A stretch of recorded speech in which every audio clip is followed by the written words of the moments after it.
Welcome. This is Christine Crowell here, and I just want to talk to you today about a subject which is close to my heart. It's about what is inequality in healthcare. What does social justice in healthcare look like?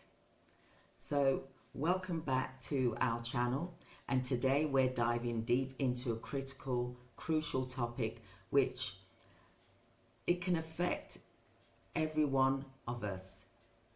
Inequality in healthcare. But now I know it's not just, I know this isn't a cheerful subject, but it's something that we need to talk about. We need to address this issue because it is still happening today, and we're in 2024. So I'm just going to explain a bit about inequality. So inequality in healthcare refers to the disparities in access to medical services, treatment options, and health outcomes amongst groups, different groups of people. So these disparities can be based on factors like race, ethnicity, social, economical status, gender, and more. So you may be wondering, well, how is this happening? Okay, so what does social justice in healthcare even look like?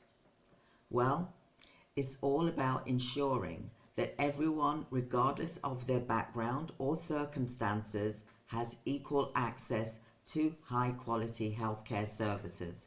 It means addressing the root causes of healthcare disparities and working towards a system that prioritizes fairness and equality as well.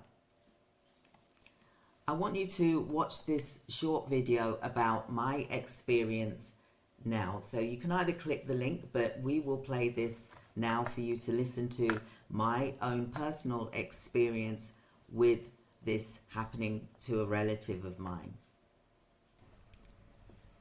Hi, Christine Crowell here, and today I want to talk to you in this video something very close to my heart really. Is healthcare, is this a right or a luxury?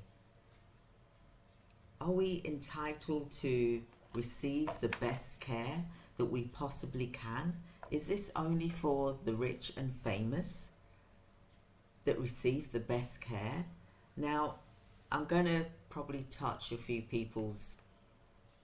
step on a few people's toes here, but I need to be truthful to myself from what I've experienced about healthcare. And what I seem to be seeing a lot of is quantity versus quality. What do I mean by that? I mean that we tend to be so focused on quantity, volume, rather than the quality that we can provide. Now, a lot of this also has to do with health disparities as well, because when you are coming from a cultural background and you are needing healthcare, does the quality come into place, or is this about the quantity? And I'm talking about multicultural here. I'm not discriminating at all whatsoever, but I am seeing quite often that there seems to be an imbalance. I'll give you an example that you can really say there's a lot of imbalances as well with age, that you don't get the care that you should get because of your age. But I'll go on to another video about that another day. But today is about multicultural, coming from a multicultural background. When you are needing care, what level of care, equality do you get? Are you seen as just a number? Are you not seen as a person, and that you have got special, not special, you've got things that puts you more at risk due to the color and your culture and your body, how it responds to certain drugs if not used appropriately, that can actually kill or harm you or make you even worse because of your your diversity. And I'm talking about this today, and I know it may seem a bit of a strong subject, but I'm sorry, this has got to be said. And I'm going to speak my truth from what I have seen. When I was in America with my twin brother, who was terminal, he had cancer, he was 58 years old. And I was traveling to the States for about 6 months in 2023, 6-7 months in 2023, to be with him because he's my twin brother. We came in this world together. I was going to be there for him when he was taking his last breath. But what I noticed in the States, he worked so hard from when he was like 15 years old to 55. He was able to retire because he worked for the Michigan government from when he was 18 to 55. Do you know how many young black men get to retire at 55 and receive a good pension? He didn't take much holidays. He didn't take advancements when he could have done. He could have dipped into his money, but he didn't. He said, hold that, because I am going to retire when I'm 55. So when I retire, I want everything that I'm entitled to. He paid for his private insurance. He paid heavily on that monthly, without a doubt, every single month, year after year, from when he was 18 to 55. And when he was hospitalized, he had a stroke, he was hospitalized, he had high blood sugar as well as the cancer, and all of this was happening to his body. I noticed the staff, and this is just my opinion, everyone's different. I felt that the staff treated him differently because of his colour.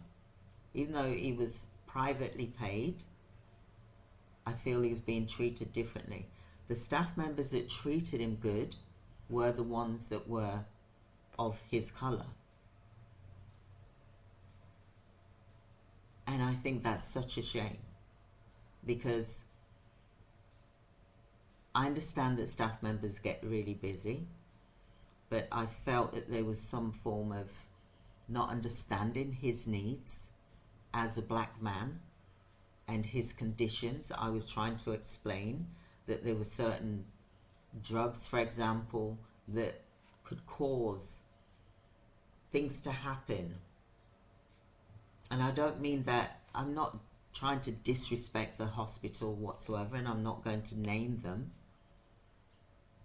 But I do think that it was a disgrace. I feel that it was more based on transaction, and that his care was based on, well, okay, we need to fill this form out now.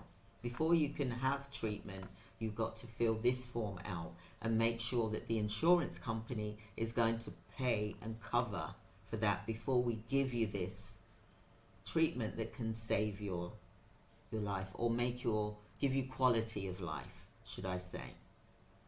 Now, I understand that the insurance companies see it as this. Is it wise to give someone who is dying a high level of care? is that medication going to be beneficial?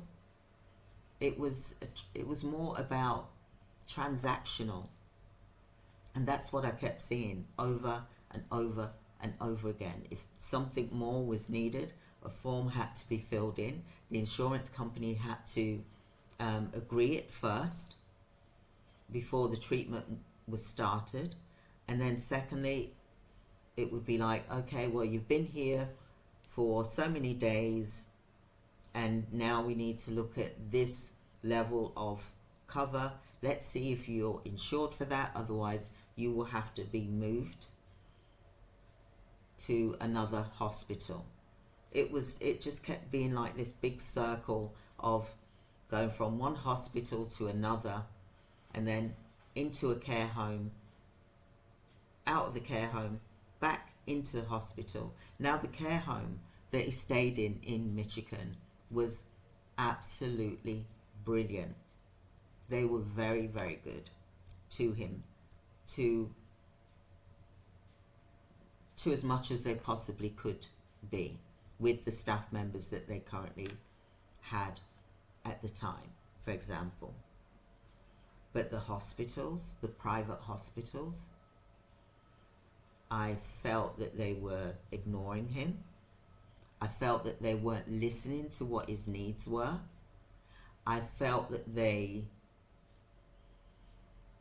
sometimes were disrespectful to him. I felt that his dignity wasn't adhered to. And that is because they were short of staff. There's no other way of saying it. They were short of staff. However, I also feel that because of his colour, that he was seen as last. And I know this is going to be a bit controversial, but I don't care. He's my twin brother. I'm going to say it how I saw it as. And I think it was disgraceful the way he was treated sometimes. We felt like we had to be there 24/7. We even got blankets, and we got chairs. We sat on the chairs and we put these blankets over us. We felt like we were having to bodyguard my twin brother. His wife was there as well. And I just felt like we were bodyguards. We were having to be his voice. Because when he had his stroke, he couldn't move. Then again, he got to the stage where he couldn't talk. He lost his voice. But he still was able to use his thumb as a sort of a yes-no. So we were communicating that way with him. But I just felt that the hospital did not give him that dignity. And this was a private hospital. It wasn't a state hospital. It was a private hospital that he paid his insurance for from when he was 18 to 55. But yet, you would think that he would be given luxury. And yes, sometimes he was in a private room. But I don't believe he was being given luxury. I think he was more of a transaction. What are you going to give to me in order for me to serve you? The insurance companies, the paperwork,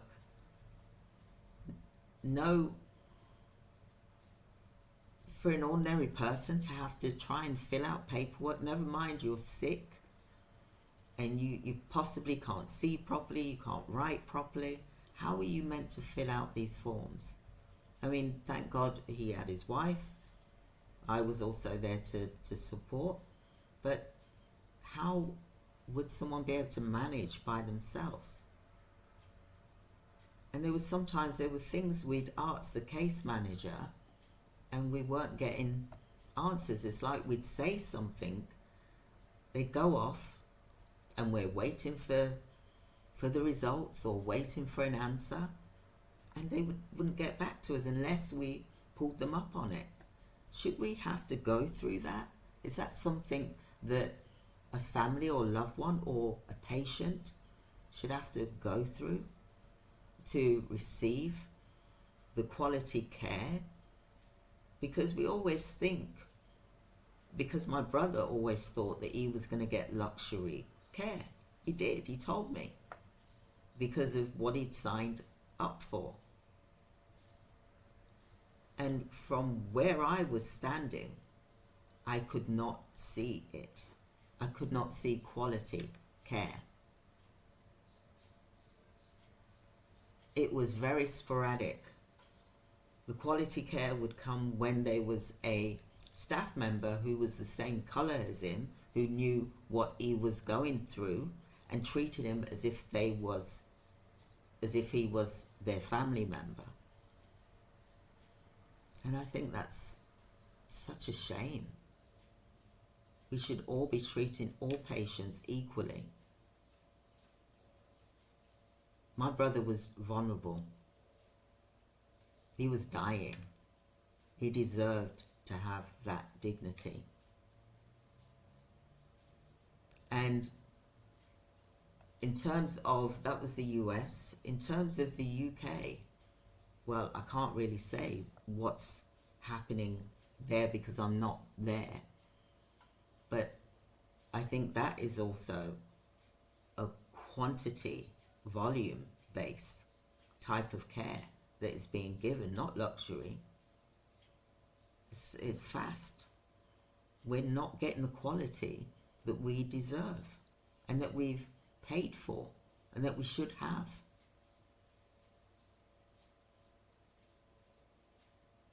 However, I live in Cyprus, and the care and the quality that my family or I have received has been of high level. High level. Why is that? And yes, we pay our social insurance, for example, but don't we all around the world? So why is it that Cyprus gives high level of care? High level. When I say high level, I mean high level. You could go to your doctor and then they could have you booked in for a scan 3 days later. That's how fast it is. It's quick. It's luxury.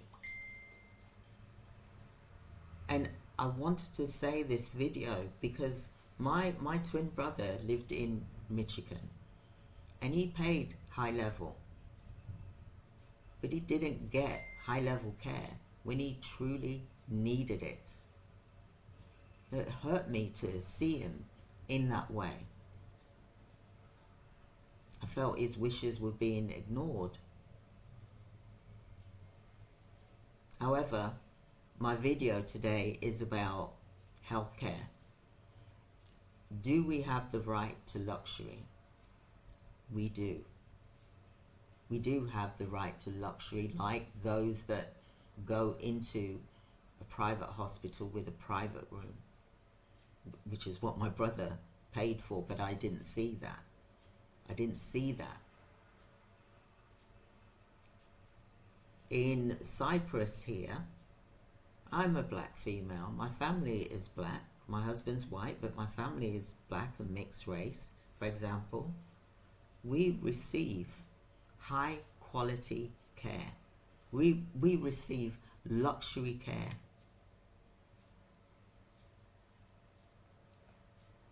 It's not about quantity here, it's about quality. And we all deserve quality care. And I'm mentioning this to you today. This video really is about looking at you becoming specialized in inclusion, diversity,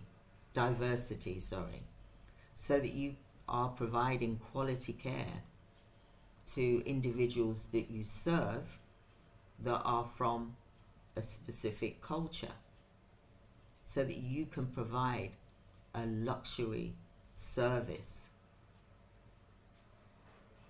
to individuals from a multicultural background. Because I'm asking you all to look into this so that you understand those who you are serving, what their needs are. Because if you give a particular drug, for example, that is wrong for a patient or service user that is of culture, for example, this could cause great harm. It could cause something to happen. And I understand that the government has to think about, well, how old is this person? How long will they live if we give them this treatment, for example? But shouldn't they still receive quality care?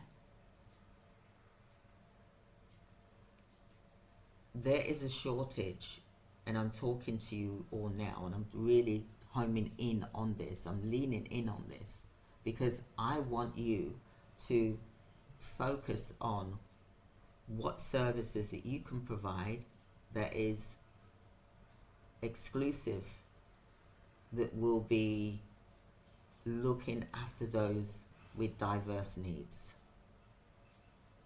Because there is a shortage of that, and it's getting higher and higher and higher. Like I mentioned the other day in my video, many years ago when I went to various care homes to look for a care home for my uncle, they couldn't meet his needs. That's what made me go into a care home myself, to run one myself, specifically for African Caribbean, because I knew there was a need. So I urge you all to look into your community to see what the needs are and what is being provided for multicultural service users. Is that need being met? Because although we say that we are making sure that we are including everyone, I believe it's still not happening, because I witnessed it in America last year, 2023. This is 2024. I know there can't be that much change. So what is happening in your community for those that need a service that are multicultural service users? Who is it that's looking after them? Are their needs being met? Do they understand their needs? And how sometimes they can be frightened going into hospital because they're worried that their needs aren't being met. They're worried that they're just seeing people that aren't similar to who they are. Let's be upfront and honest here. So I want you to think about your agency, because we've got the free event, but I'm really trying to prepare you ready for the event and how you can meet those needs, where you can stand out in your community and help your community to rise. Whether you're looking after someone who is going through end of life, palliative care, or temporary illness or long-term illness, we need to look at who is serving our community, and is there a lack? What's missing? And can you provide that in your community? So I just wanted to do this short video because I think it's important that we look at, I've given you three scenarios. I've given you USA. I've given you the UK. I've also given you Cyprus. And I just wanted to bring that forward to all of you that's watching this video now. Is healthcare Is it a luxury? Do we have the right to have a luxury healthcare when providing that service or receiving that service? Yes, we do. So I just thought I'd reach out to you, do this short video. I hope that it's made you think about what type of healthcare service you want to specialize in to make you stand out, to make you different from everyone else, because we need to look at what is lacking and who needs that support, who needs it more. So thank you for today's video. I hope you've enjoyed what I've had to say today. God bless and thank you. One care at a time. So I hope that you've watched that video and you've listened to it very carefully about what my experience was. But here's the thing, right? Achieving social justice in healthcare is not easy, and it requires concentrated effort from all of us. We're care providers. We need to ensure that this is happening throughout the board. That's where you, as the care provider, come in and you play a crucial role to this. You may notice this in the organizations that you're possibly sending your staff into. And you may think, oh, what do I do? Where do I go from here? You may be trying to ignore it, but ignoring it is making the problem worse, because we need to address this issue.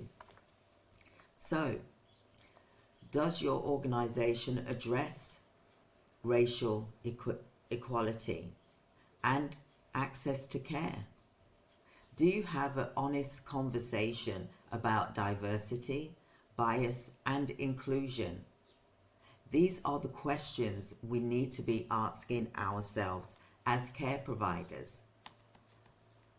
I also want you to watch this short video about how I was able to meet the needs of the community in which I served when I opened up my own care home for the elderly that specialized in African, Caribbean, and Asian service users. I'll start with a story first. Now, we all know there's always a story in every challenge and that's been overcome, isn't there? What is your story? What is your story? I'll tell you about my story.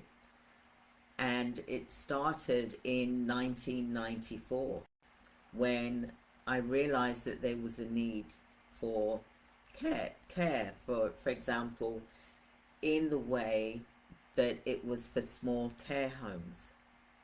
I could see that there was service users being not pushed, but being forced to go into a care home that they didn't want to go into.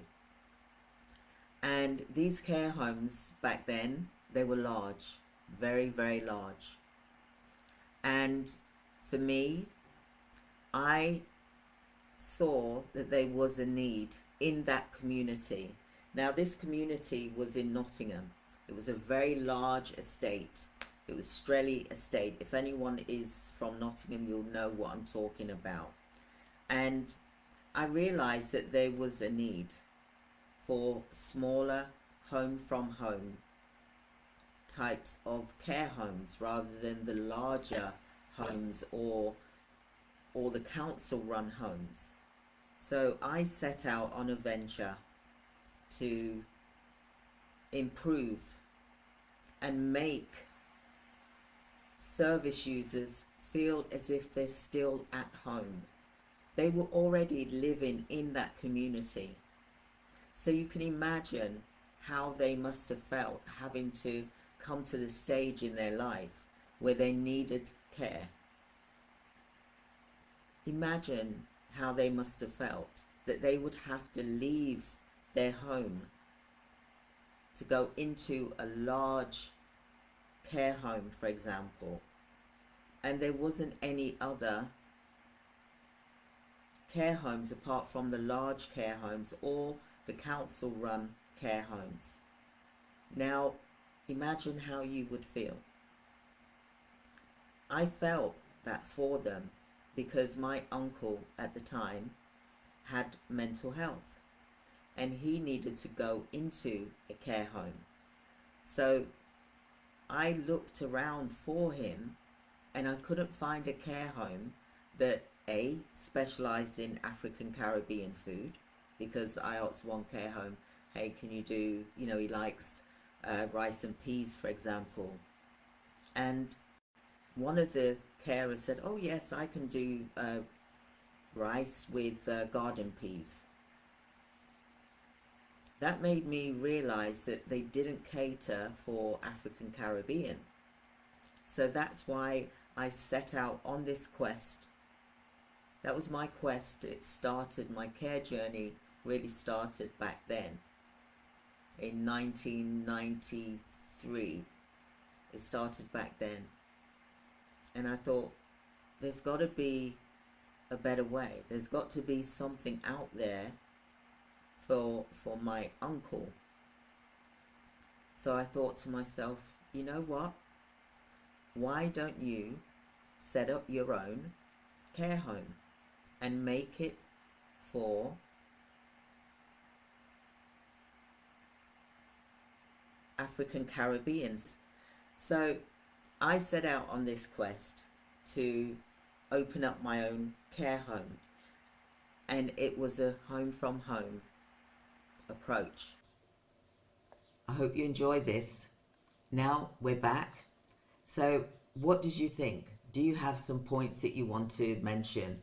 Is there things that you're noticing here that we're not providing enough awareness for as a care provider? So, it's not about what we do internally as an organization, it's about how we engage with leadership and board members from other organizations. We need to have candid conversations with organizations about race, privilege, and power dynamics, because we know that the only way to create meaningful is to change. And that is how we can focus and bring ourselves into an equilibrium.